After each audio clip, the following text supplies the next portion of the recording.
Hello, everyone. Welcome. I'm beyond happy to be here with you guys today. My name is Laura. I'm a fourth year medical student from Brazil. And today I've partnered up with Marilena Conte to host our second Telling Our Story session. But this time we'll focus on patient encounter pearls, which are patient encounter experiences that change not only our daily practice, but the way we see life and deal with challenging situations. Maddie, would you like to introduce yourself? Sure. Hello, everyone. My name is Madalena or Maddie. I go by either one. I just finished up my third year of medical school in New York, and I'm just extremely excited to be here with Laura and very grateful for Panagis being here as well and sharing his story. And lastly, for everyone who's here and who has their camera turned on, I'm so happy that we can have this discussion all together. Awesome. So before we start, for everyone in the chat, would you like to tell us why do you think that it's valuable to share stories of impactful patient encounters? We'll wait a few minutes and read your answers in the chat. And if anyone would rather unmic and share why they think it's valuable to share stories of impactful patient experiences, you can do that as well. But we can wait for the chat.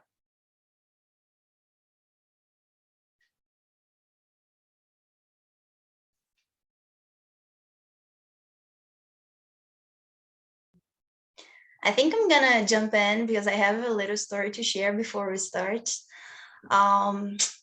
I would love to just tell you guys why this series is so important to me. And I promise this is a really short story. My grandmother was a writer, and she created this character to tell me bedtime stories every night. And every night it was a different story, and they were all about love, adventures, friendship, resilience. And I learned so much from them because I would reflect on them and keep them in my heart. But when I grew up, I found out that the main character, my favorite character, was actually her. She was the female lead of her stories. And maybe unintentionally, she taught me the importance of storytelling, of listening, of paying attention to other people's experiences. And all of those things are a way of acknowledging that we are not alone. We experience similar things in life, and we can relate to other people's feelings, which brings us to a sense of respect and belonging that has the power to make the world a better place to live in. So this series is like a dream to me, and I couldn't be more thankful for the opportunity of listening to your stories. So today our oh wait, I need to read an answer here in the chat. Annie Guru Raj, I'm sorry if I didn't pronounce it right, just said that it promotes mindfulness, empathy, connection, and learning. And yes, I agree 100%. So today our super special storyteller is Panagis Galiatsatos, my dear friend. Dr. G, thank you so much for spending this time with us and for being willing to share your story. Would you please introduce yourself, tell us a little bit about who you are, what do you like to do for fun, what's your family like? It is an open question, just like whatever you feel like sharing. No, excellent. It's such an honor to be here with you all. And hopefully everyone's nice and relaxed. And I can tell you my big objective out of this, regardless of where you're at in your training, whether you're a fourth year med student or in your fourth decade of being a physician, I'm hoping these conversations just kind of remind us of why we went into medicine. You know, many of us knew we liked the science. I mean, it's there, but if you just like science, you could have been an engineer, an astrophysicist, et cetera. I mean, all great professions. But medicine has this kind of uniqueness of humanity.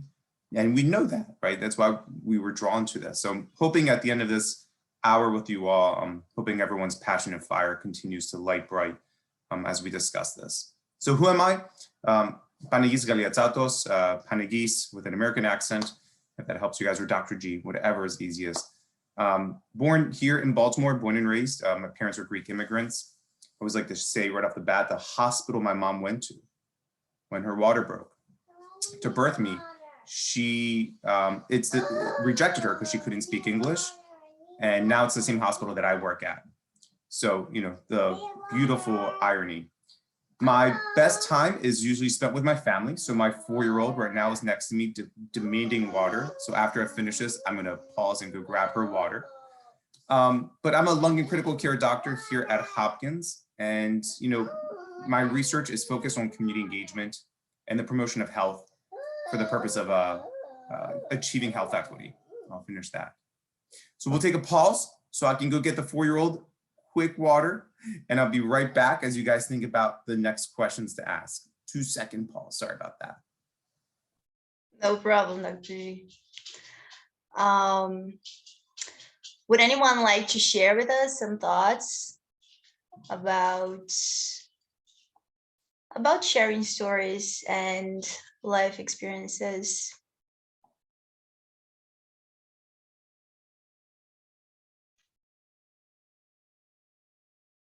I think I can jump in and share something. So I think, as you know, Panagis shared, that one of the objectives of sharing stories of impactful patient encounters is to remind us of kind of the why behind why we're in this field. And I'm really have only finished my 3rd-year medical school, so I'm very, very early on. But I think even in the beginning stages of medical training, there's a lot of obstacles that jump in the way that sometimes make it difficult to remember the why. And I think spaces like this are kind of, as Panagis shared, are helpful reminders of our own individual whys. So I'm again grateful to be discussing all this with you. And I am back. I will point you guys out the 4-year-old who's also joining us tonight. So she is nice and relaxed as well now with her water. Awesome. Thank you, Maddie, for sharing this with us. Okay, so before we listen to your story, Panagis, I think that we understand better a story, someone else's story, when we know something about their daily habits. And so I think that there are 2 things that we can do. We could listen to one of your playlists, which we can't really do right now, so not gonna happen. Or tell us, how do you like your coffee, Dr. G? Oh, how do I like my coffee? Yes. Well, it's easy now. It's honestly, it's black, but it's got to be room temperature. So literally, I've acquired the coffee of a resident physician. Room temperature? Room oh temperature. My God. Have it hot. I need it because usually I'm just gulping it. So, so that's coffee Americano. But you know, if I have more time on my hand, I do like a good espresso or a Greek frappe. And the frappes I usually will have a little bit of milk and a splash of milk and a little bit of sugar. But black coffee, room temperature. And I say this honestly, the way I've acquired this taste is so many good colleagues, so many amazing colleagues saying, hey, do you want a coffee? And now I'd be like, yeah, of course. We all kind of help each other out. After a while though, I just really felt bad as he took like, 20 orders being like, oh yeah, splash of milk, 2 equals. So I just acquired a taste of black to keep it simple for those who are being kind. Yeah, true. I love coffee in any shape, any like mixture is just perfect. Okay, so let's dive into your story, Dr. G. Will you please walk us through your remarkable patient encounter experience? And there's many to choose from. So, we can always kind of go through as many as we like together, because they all kind of have this, they will always hold this big impact on you. And so let me start off with a patient for me that's really begun to define for me what it really means to care for a patient. I'll call her Miss E for the purpose of this call, or the purpose of this and so forth. And so Miss E, I got to know her in the cardiac intensive care unit about 8 years ago. So I was a resident physician doing an overnight in the cardiac intensive care unit. And she comes with a heart failure exacerbation. Sweetest older woman, tough as a nail and so forth. If you guys know Baltimore, she is true Baltimore by its sheer definition. And she's outlived 2 of her husbands. She's just awesome. She's fantastic, 9 lives on her end. And she comes into my cardiac intensive care unit. And what was striking about this is she, you could clearly tell she was a bad cough away from being intubated. She was very ill, a lot of oxygen, desatting and so forth. She was still calling the shots. She was still, not in a demanding way, but like trying to help control her situation as much as she could, even if it took every effort on her end. We'd say relaxed, she wouldn't hear anything of it. And the night really did go south for her, where I was asked by the nurses, by my colleagues, nudging me, hey, you got to go talk to her. She needs to be intubated. And she really did. And then you saw her, she was struggling. And, the challenge when you go and face patients is we will all have our own agendas as physicians, whether you're meeting them in the clinic and you heard their high blood pressure and you want to manage that, or you're in the intensive care unit and you got to suddenly convince them to allow you to put them in a medically induced coma, to put a breathing tube down in there without a reasonable idea of when it's going to come back out. And when it does come back out, how will they be? Will they be back to themselves? Will they need time to recover and so forth? They understand to some extent potentially that life-saving intervention, but of course it's going to come at what cost. And at 83, she's seen quite a bit. And I just remember pulling up a chair, and I say this because the reason why this story sticks out, there's so many learning points, and you guys can stop me whenever you want to kind of dive into this. But going into the practice of medicine as a resident physician, I think to some extent, at some point we get comfortable with the language that we've learned in medical school, because that's it, right? It's learning a new language or diving into it. It's a lot of it. But what you don't get comfortable with is how to translate it, right? How do you relay that back? How do you communicate that back to a patient? That's the part that I still think about, that scared me the most. I don't think as a resident, I was concerned a lot about my intelligence because I had a great group of residents and faculty. I was more concerned with, am I going to communicate this properly to the patient? Will they understand? And it's always, every setting I imagine has its issues. I will 100% be biased with the ICU because here, I'm going to rob someone of their ability to think for themselves, rob their voice, rob their autonomy essentially, and essentially chain them to a bed until hopefully they heal enough that I can undo that. So I say all this because that's in my back of my mind. The team's you got to go talk to her.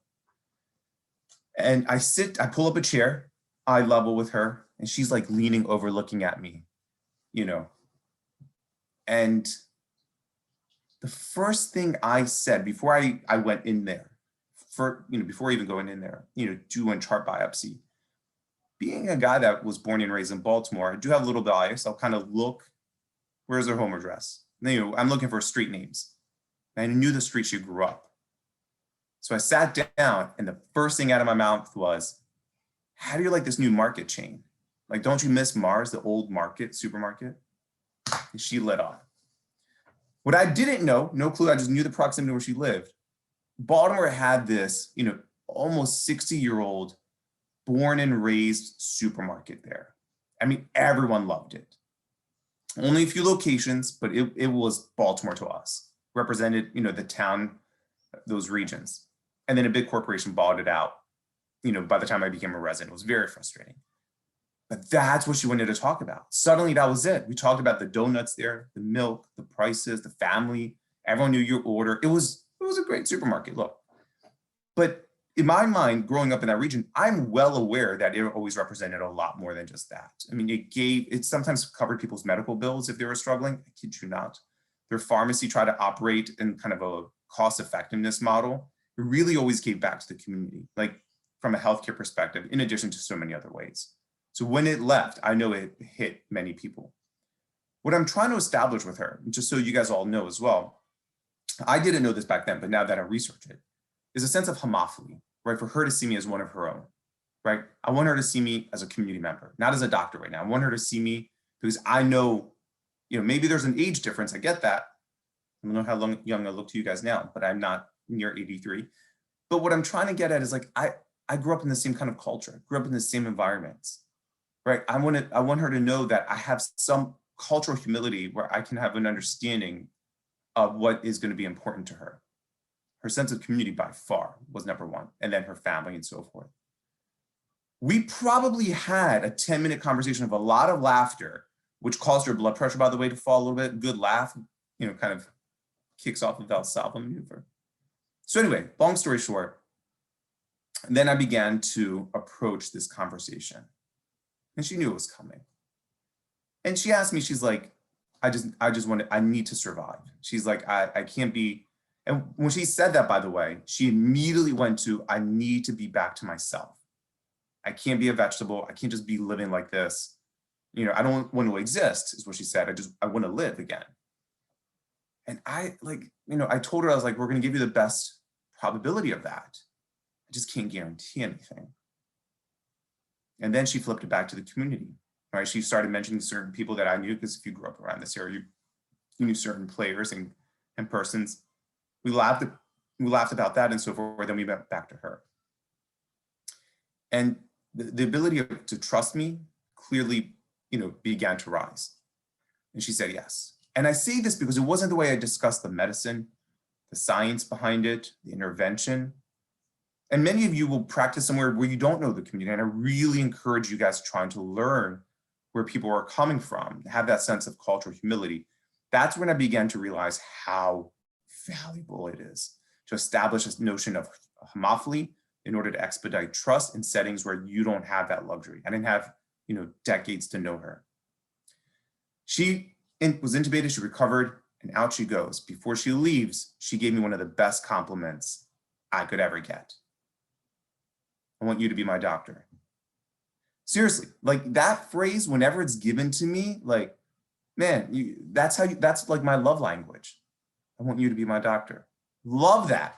Hallmark should make a card that says that, right? You open it up, it's like, I want you to be my doctor. It's like, yes, what an amazing, that was the first patient to ever say that to me. Loved it. And sure enough, 2 weeks later, had her in my clinic, assessed her weight and so forth. She was good, but she made one thing very clear to me. She's like, I never want to go back again. I'm not going back to the hospital. And her granddaughter was in there, by the way. And her granddaughter looked at me and said, do you think you can make that happen? And suddenly, like, I have all the signs behind me. I was like, oh my gosh, I know how bad her heart is, like 15%.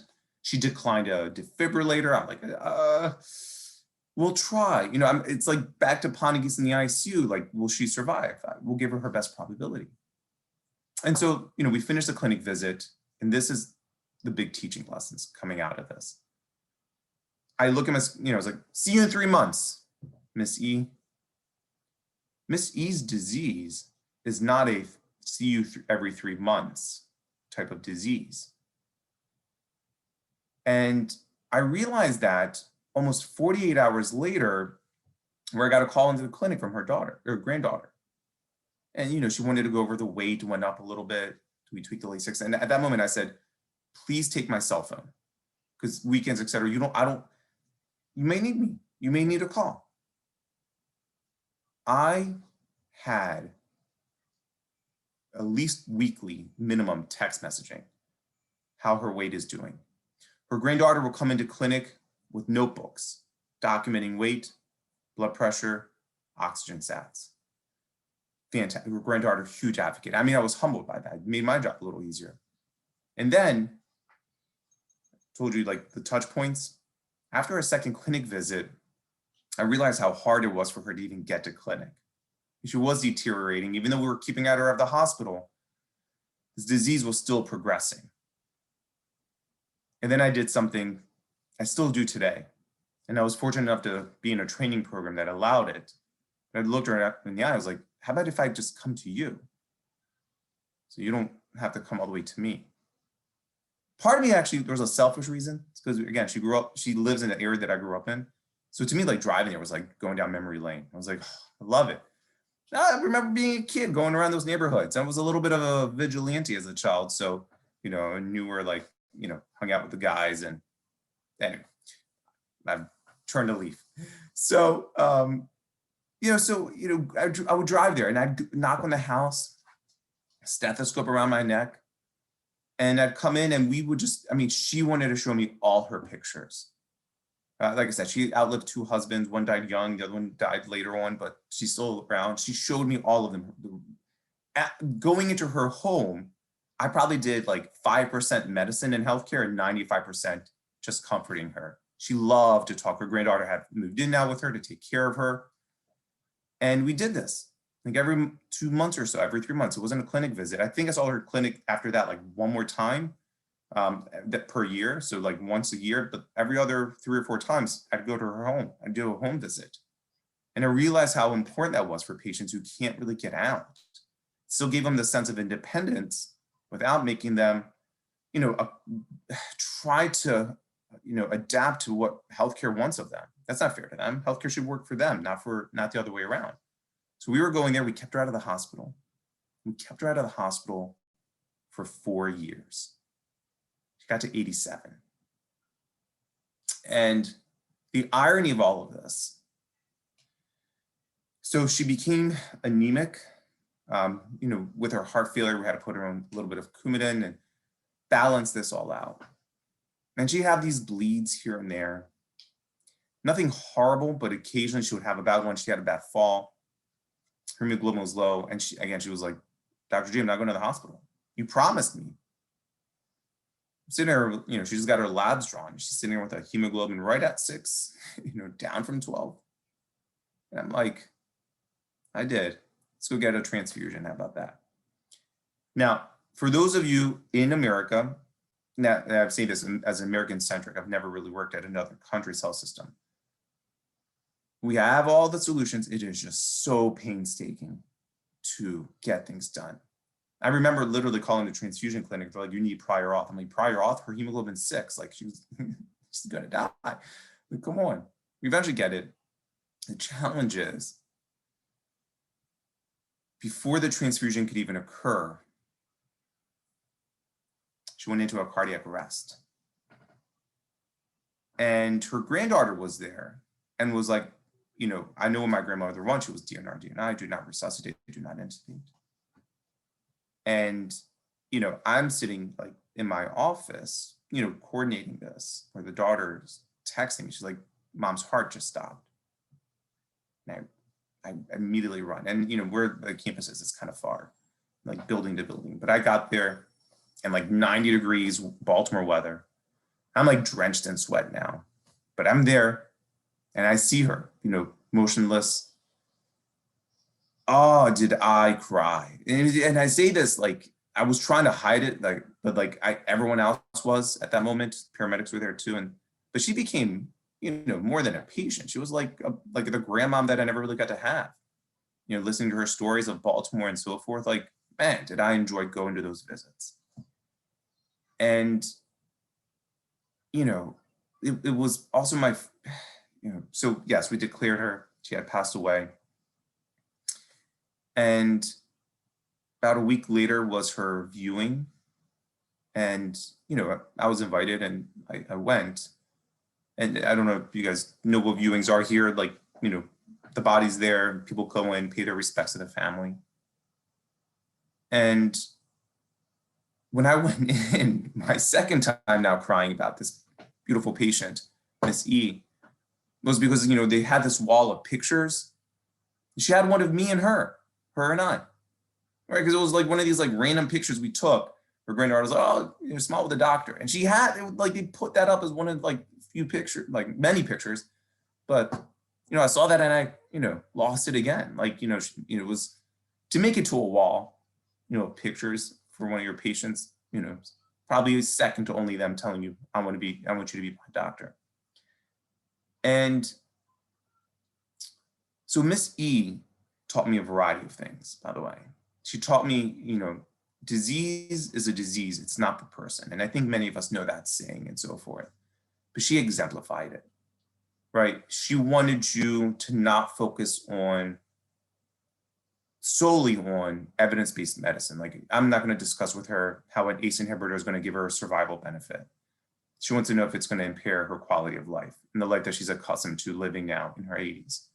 She doesn't want to know about the COMET trials with the beta blockers. She wants to know, is this medication side effect going to not be able to be tolerated? Right? She wants to know how medicine can allow her to continue living the life she wants. She doesn't want to know about p-values or confidence intervals, or was it a double-blinded study? That's great that we have that knowledge. That's important, that's fantastic. But when we translate to patients, medicine, you realize we have to speak with them, not to them, but with them in a kind of cultural humility, right? We have to exemplify that. And if we don't know who this patient is, we're going to fail them, right? We can't give them the promise of medicine. And she made that clear to me. And the things that I did, she needed someone to, her disease was so advanced, she needed someone to communicate. The clinic couldn't do that. So yeah, that's why I gave her the cell phone. She needed those home visits. She couldn't come to the one time I brought her back, she had a cardiac arrest. Granted, we needed it. And she taught me those lessons that I still do today, and I role model and I try to teach. I'm not encouraging people to give out phones. I'm not encouraging people to go to people's homes, give out cell phones or go to people's homes. What I'm encouraging is understand where your patient's coming from and what can you do to accommodate that, with your own personal boundaries. I get that. But we have to understand that patients aren't algorithms, right? They're other human beings, just like you all are. And being a patient, as she puts it, very true Baltimore, it stinks, right? It's so time consuming. She hated it. And so anything we can do to accommodate, because we're humans and that should be the focus. They're not going to understand, and rightly so, the p-values and confidence intervals and the survival benefits and the number needed to treat and to give her the benefits she wants. What she's going to understand is, were you a human with her? Did you establish that notion of homophily? Her birthday is October 3rd, every year, obviously.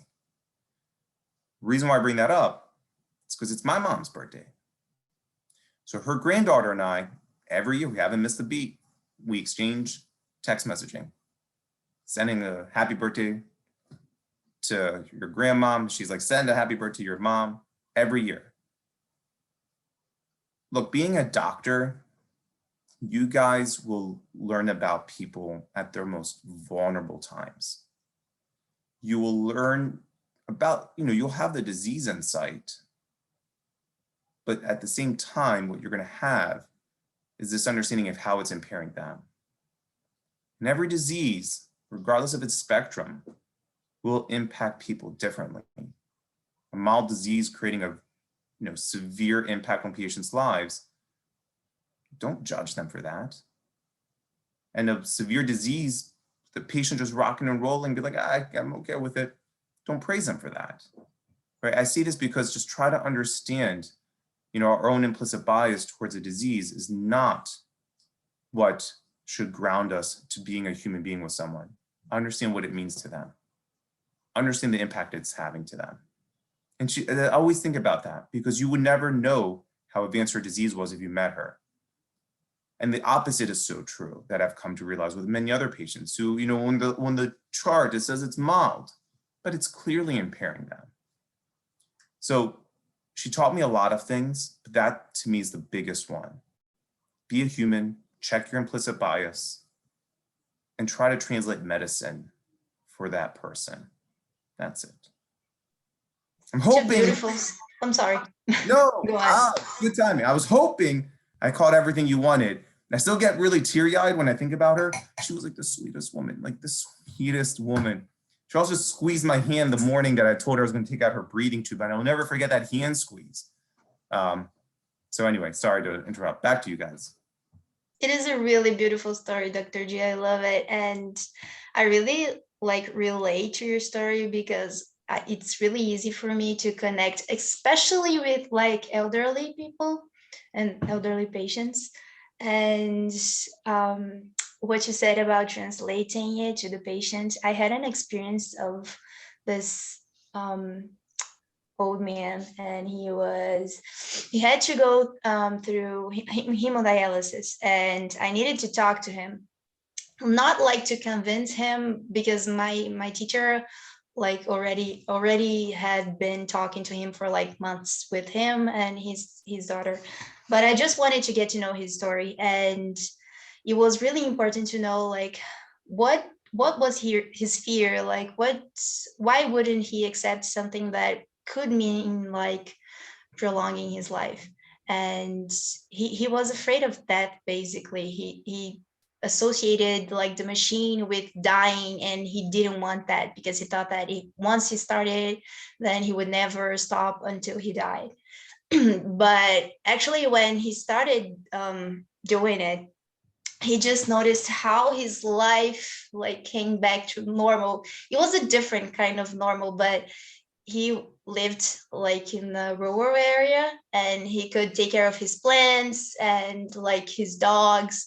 He had to come to the hospital like 3 times a week, but that was kind of okay because his daughter was with him, and he kind of had his life back. So understanding what's the fear, then you can like translate and have a better communication with the patient, and hopefully like improve their experience with the disease. So yeah, I love. Maddie, do you want to say anything?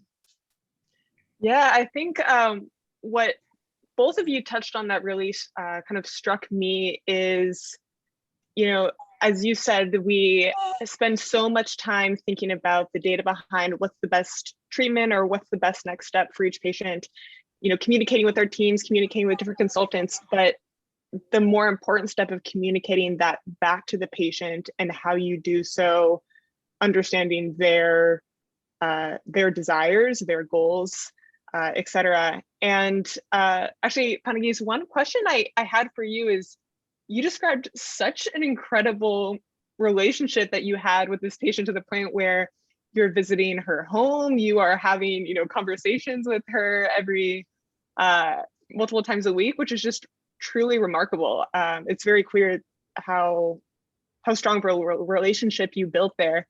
And I'm curious, in your relationship with patients with whom you have very briefer interactions, maybe just in their hospital stay, or you see them in the ED or wherever, what have you taken away that you use in those more brief encounters?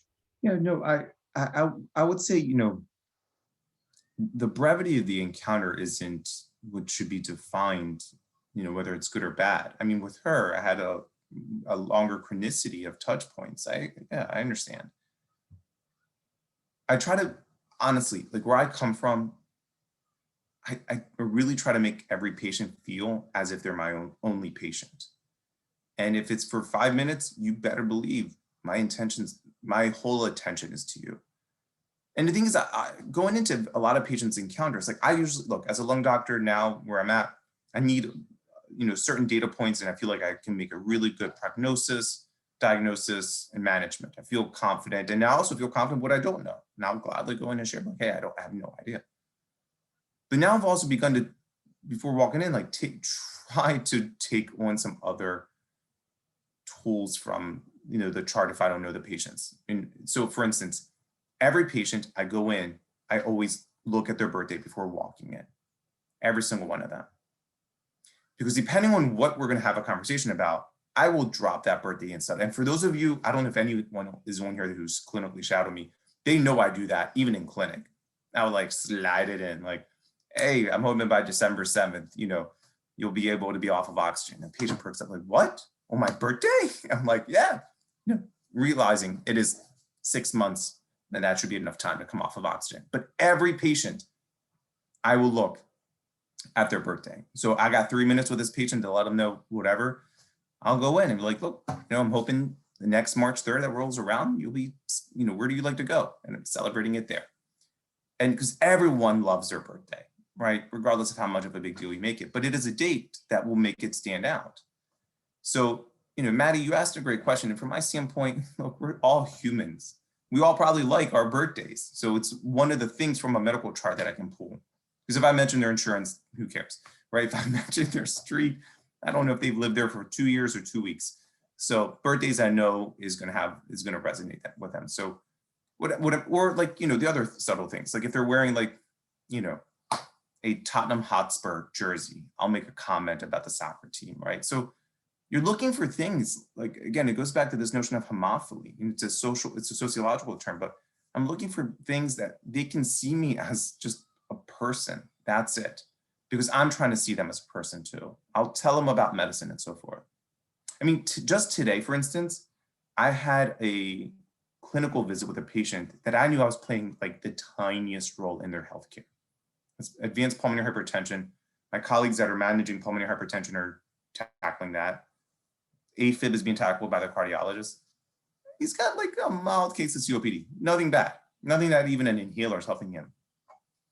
The way we spent 30 minutes was me going over the algorithm because he was so disheartened. He's like, I gotta go from one doctor to the other. He was a mechanic, so I'll put in mechanic terms. And we went through this algorithm. And my nurses came later, they're like, they love you. They like, you help, because his wife was there too. They're like, they have a clear understanding of what they're going through. And honestly, all I did was just communicate to him, like using some insight into who he is. He speaks mechanics, he speaks cars. That's the way I did it. That translated to him. So, what she taught me, and for others, you got to make them feel like that they are your only patient. You got to translate medicine into a cultural, a language, or both that they understand. Awesome. I have a question, Dr. G. What do you do like on a daily basis not to like lose yourself in like cases that impact you in a deeper level, like this lady's case? Yeah, no, because this lady, and I've thought about a lot of times writing, I will write things up, but never sometimes even for the purpose of publishing. It's just good to kind of get it out. How some people are like, oh, let me just go box and get my energy out. So I wrote, and I still write. I write a lot. And honestly, more just kind of get the thoughts out. And I remember with her, it's like things I learned from texts and not textbooks, right? Because she wrote me, her granddaughter wrote me texts. But, in your training, like especially early on, and I'm going to walk you guys through this. It's a great question because I think how to answer this really does change over time. All right. So you guys are all in medical school having fun. It's great. Honestly, medical school is fantastic. I wouldn't repeat it, but I did enjoy it. I agree. It's really fun. Yes. Residency is the harder part. And I mean this, again, I loved residency, but residence, like, I don't think I cried ever in med school. Like, not like, like here and there. Residency broke me multiple times. Like, and I don't mean not residency, it's just a lot of long hours. Yeah, that didn't break me. A lot of sad cases, that to some extent, but it was the humanity. When you get to learn a lot of these patients, and especially me loving critical care, I wouldn't change it for the world, but I put together like 3 months of critical care. It's a lot of deaths you see, and it really starts weighing on you. And so the humanity of it began to crush me. And my outlet during residency was like me screaming into the void. Writing was helpful. Like anywhere I could just let it out. And I say this because I really encourage, especially like at your moments where you guys are going to struggle, you got to find somewhere else to project that. So it doesn't get projected on, say, your colleagues or your patients. And I say this because, like, whenever I see someone like not in a good mood, I know they're going through something. And there's humbleness there. People don't mean to be jerks. I'm convinced of that.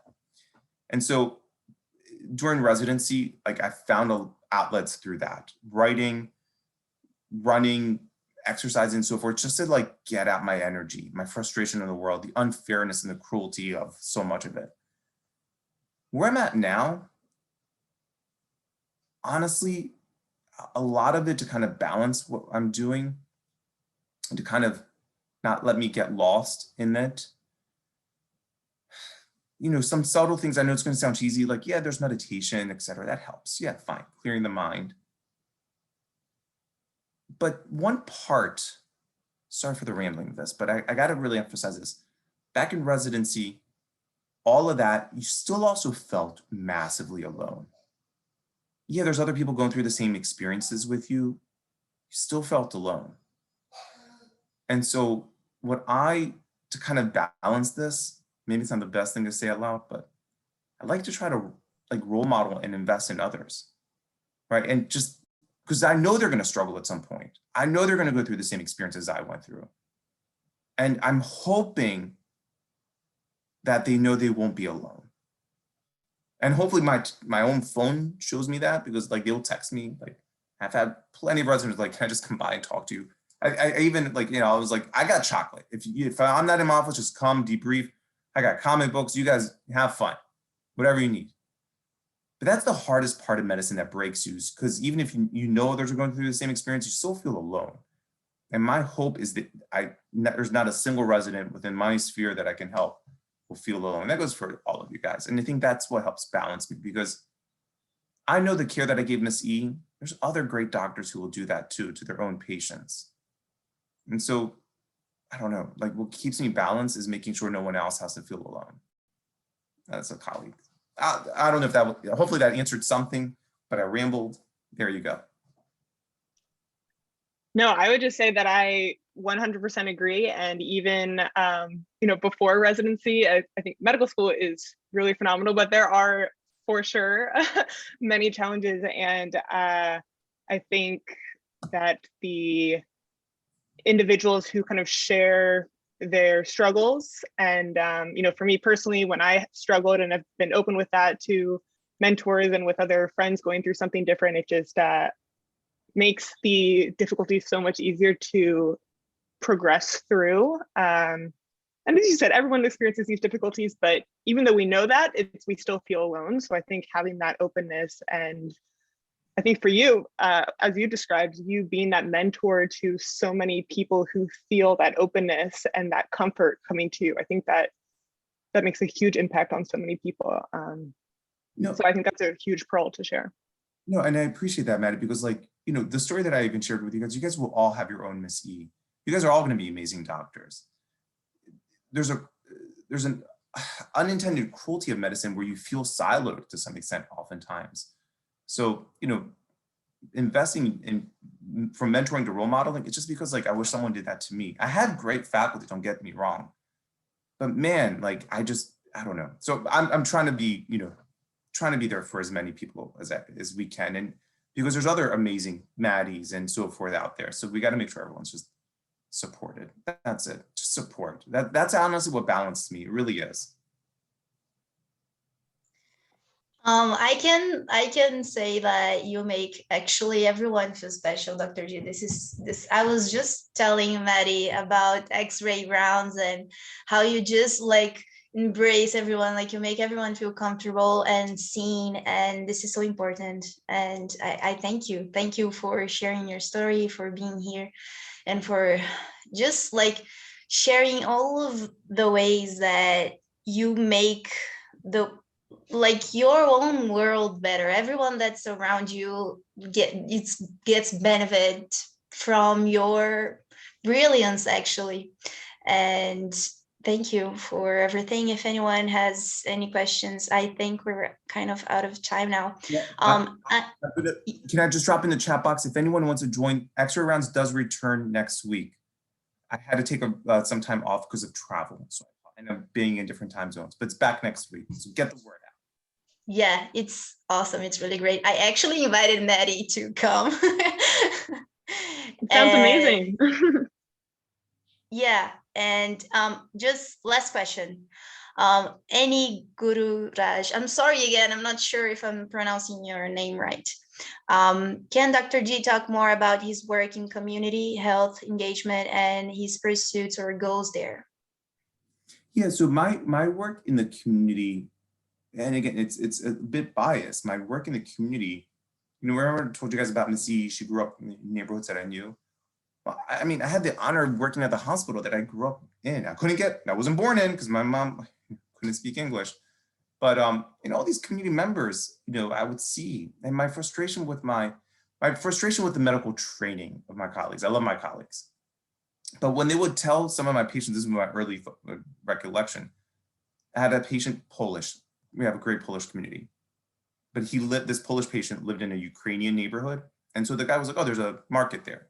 It's like, you can't tell, you got the Polish people will go to their market, the cultural, they got to go. It's like telling someone who eats kosher to go somewhere where they aren't serving kosher. Like there's a cultural misunderstanding there. So I see this because I started realizing in the hospital, people really just treated the disease and gave these suggestions when people would return to their normal lives, and they're like, unless you know the community, you know me, this isn't going to work for me. And that was so frustrating for me. So like, I'd go out to the churches, I'd go to the schools. I began to do that because I was like, these are my people. Like, this is my community. Whether you're Polish, Ukrainian, Moroccan, or Greek, like it meant a lot to me to be able to kind of talk to them so they understood what happened to them in the hospital and so forth. And I just began to do it. It caught steam. And now 10 plus years later, it's my academic career. And why I say this is because this isn't, getting from that point, this is a whole different story.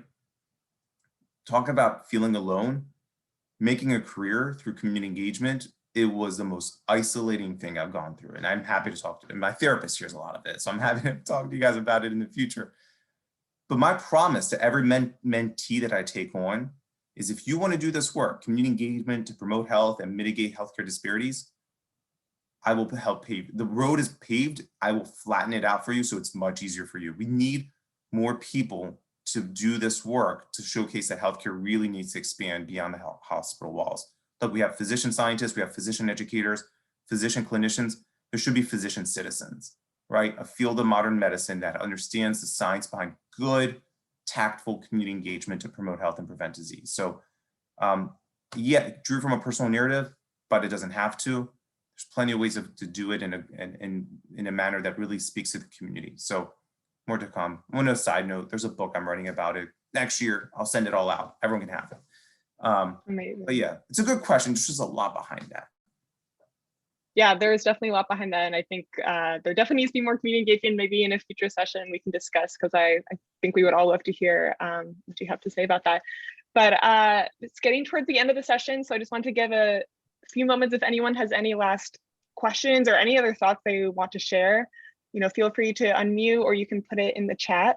But if not, I just want to give an enormous thank you to Dr. G for just coming into the space and being so open and sharing this impactful patient encounter. I mean, it was clearly impactful to you, but I know that for me, I'm taking a lot of pearls away from this that I think I will still be thinking about, but some things, about communicating back to the patient, your plans, seeing them as a community member first and the patient next. I mean, there are just so many points of wisdom that you shared supporting others. So just thank you for kind of spreading the impact that had on you to me and to other people here.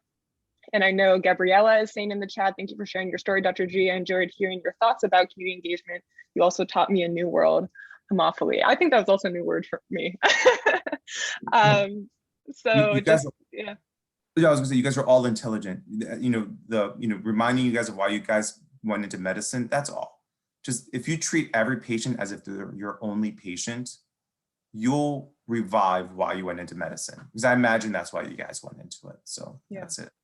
Yeah, exactly. Well, endless thanks to you, and biggest thanks to Laura for organizing all of this and for just bringing herself into this. So Laura, thank you so much. Do you want to say anything else? If not, we can end the session. Just want to thank everyone. Thank you, Maddie, for being my partner. Thank you, Dr. G, for being with us. And thank you, everyone, for the session. I'll see you soon. Bye, everyone.